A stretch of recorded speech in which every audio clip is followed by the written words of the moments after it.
Hello, nerds. This is the music section that has been taken from the main channel at Generally Nerdy here on the YouTubes, or you can go find it on Rumble or wherever else. This is the music section. It was taken from a much larger video that I like to call The Weekend Nerddom. That's available on the main channel. While you're here, don't forget to stick around afterwards, because there's a lot of exclusive content on this channel that only exists here. So go check out some of that once you're done here. Either way, let's talk about the music news, shall we?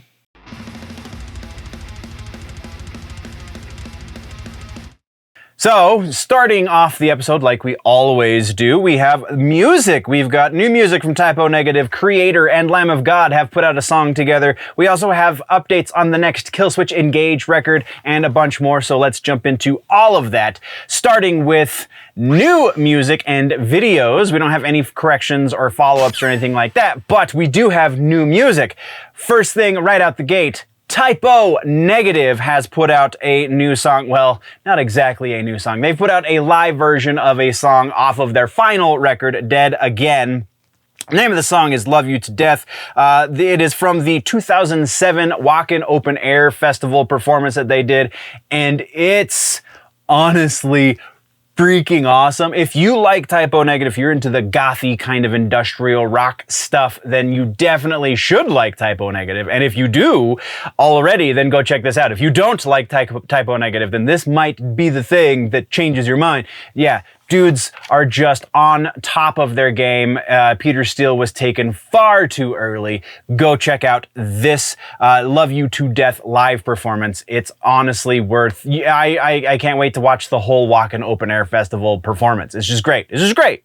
Next up on the new music and videos section, Butcher Babies have put out a new song, and it's called Beaver Cage. Link in the description if you're curious, though I'm gonna save you a little bit of time and warn you against it. Now, Butcher Babies are not terrible.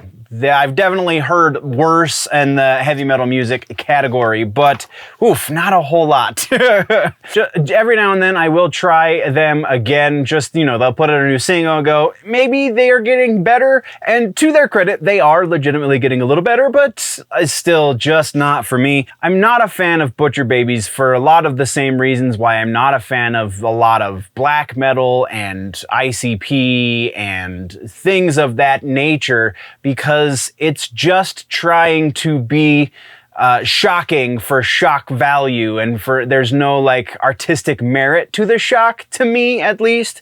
That's just my, as I've been called a number of times, metal elitism coming out, I'm sure, but this one is just not really gonna change your mind if you don't already like the Butcher Babies. If you do already like the Butcher Babies, it's definitely a step up from previous outings, so there's that. So our next song comes from Creator and Lamb of God. This one kind of came out of left field a little bit because forgot about the tour that they were going to be going on before COVID, and then COVID hit and they had to cancel it. But now they're going to be reissuing that tour. They're going to be rescheduling and such. And so we have State of Unrest is this song, and this is... this is exactly what you want it to be out of Creator and Lamb of God, and then some. A lot of the comments are going, man, I never really listened to much Lamb of God, but this is a rockin' tune because they're Creator fans, and vice versa. So if you don't like one of those two bands, give this one a shot because it might change your mind. This is just a hell of a lot of fun. Cannot recommend this one enough. Go check out State of Unrest from Creator and Lamb of God. Next is one that we announced was going to be happening last week, and then it happened, and we didn't talk about it on the live show because the live show we had a lot of other things to talk about. But we are talking about it now, and that is Linkin Park's new song from the Meteora recording sessions called Lost. If you are a fan of Linkin Park, this is the song that kind of should be scratching some sort of itch. It's not one of their more aggressive tunes, so if you're a fan of, say, Hybrid Theory or the stuff that came out before Hybrid Theory or anything like that, that's a little more aggro, that's a little more nu metal, a little less electronic, then this probably isn't the song that you're hoping it is, because that's exactly what this is. This is exactly what you would expect from a song that they recorded during Meteora. Kind of the peak of their just the beginning of the peak of their popularity anyway. It's a great tune. It's definitely something, I mean, these guys know how to write a solid song, but it's not going to change anybody's mind. If you like Linkin Park, if you have at least a slight appreciation for them, then you should probably check this one out. And then, I think potentially, no, we'll call this one second favorite. And then we have Static X putting out a new track again. And also, this one comes with an announcement. Static X is putting out another new record. It's called Project Regeneration Volume 2. Wow, original. But yeah, this is a cover of Terrible Lie by Nine Inch Nails, the new song produced by Edsel Dope, because he's really not the lead singer for them live these days. And just, this is awesome.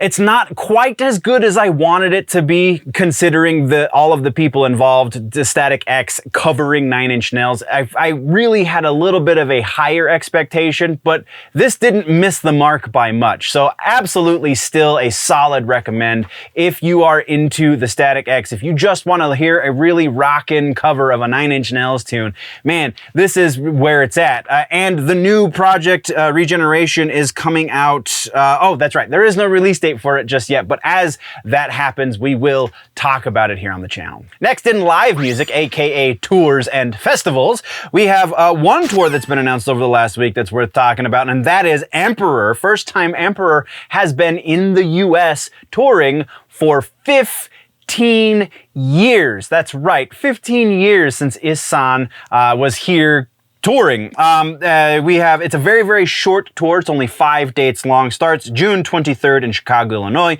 Runs through July 1st in Anaheim, California. Tickets go on sale Friday at 10 a.m.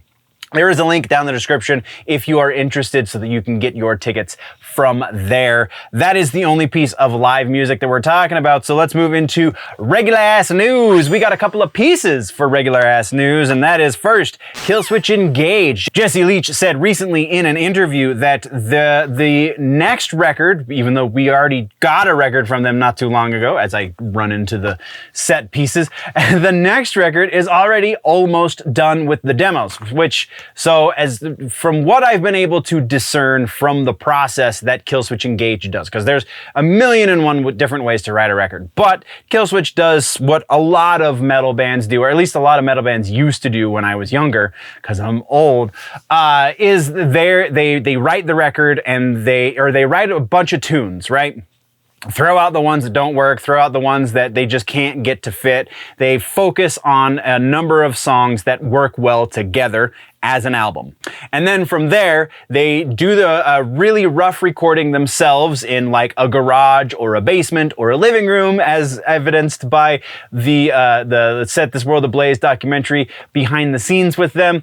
And then they take that rough mix of the song ideas and then go into a proper studio and spend a boatload of money and a fair amount of time recording a proper recording for each tune. And then we have a record from Killswitch Engage. So we are almost to that final stage. I mean, obviously there's a lot more detail to it. You got to master, you got to mix, you got to do all the things, but we are almost to that point with the next Killswitch Engage record. Super stoked to hear it. It also seems that Jesse is alluding to the fact that the proper recording time is going to be relatively quick because they want to keep it fresh and alive. Or, I mean, I'm definitely paraphrasing, but he said something along those lines. But also that we are going to be seeing this record come to fruition, get properly released sometime this year, possibly late summer, early fall. So we will be keeping tabs on that right here on Generally Nerdy. Stay tuned for all of the things. Let's move to our next piece of regular ass news in music. And this one honestly could have potentially gone in gaming and tech, but it's going here because it has to do with Phil Labonte. Phil Labonte is the lead singer for a band called All That Remains. He also now, this is the news piece, he is now also a co-host on Timcast IRL. Just really awesome to see the metal community expanding into more mainstream outlets, I guess you could say. Not that Tim Pool is a mainstream news outlet by any means, but is more recognized and less niche than being in a metal band. So Phil Labonte, props to you, brother. I'm super excited that, and they just had Tommy Vext on, who we've talked about here on the channel a number of times. Just recently was kicked out of Bad Wolves, and has been in the music scene for a number of years. They just had him on last week, and it was a pretty good episode. If you're not a fan of Timcast, you probably should be at least aware of it, socially, politically speaking. Yeah, it's really cool, again, that the metal community is getting some outside recognition. Always a good thing. That is what we got for regular ass news. So let's talk music suggestion for this episode, and it is Avatar's most recent record, Hunter Gatherer. This album is just a behemoth. I mean, that's not the name of the record, obviously, but there's a song on there called Colossus, which is A+, man. This is just like they swung really far one direction with their silliness on the record previous, Avatar Country, and then they went way far the opposite direction, are super heavy again for Hunter Gatherer. They are putting out a new record later this year. I can't think of the name of it off the top of my head, but it will be worth a listen as well. They've already released 2 singles from that, but in preparation for that, go listen to the entirety of Hunter Gatherer because it is real nice.